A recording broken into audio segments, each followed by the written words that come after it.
அஸ்ஸலாமு அலைக்கும் வரஹ்மத்துல்லாஹ்.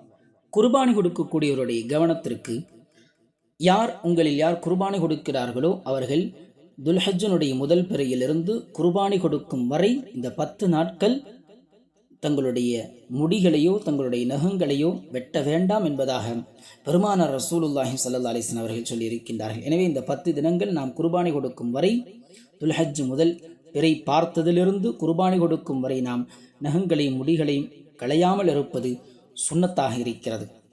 அதே போல இன்னும் குர்பானி கொடுக்கக்கூடியவர்கள் ஆட்டை கொடுப்பதற்கு சக்தி பெற்றவர்களாக இருந்தால் அவர்கள் ஆடு கொடுப்பதுதான் சிறந்தது.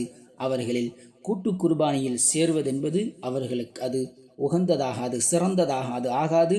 அல்லாஹ்விடத்தில் தக்குவாதான், இறையச்சம்தான் இடத்தில் சென்றடைகிறது. எனவே ஆடு கொடுப்பதற்கு தகுதியுள்ளவர்கள் ஆட்டை கொடுத்தால்தான் அது அல்லாஹ்விடத்தில் அங்கீகரிக்கப்படும், அது ஏற்றுக்கொள்ளப்படும், அது இறையச்சமிக்கதாக இருக்கும்.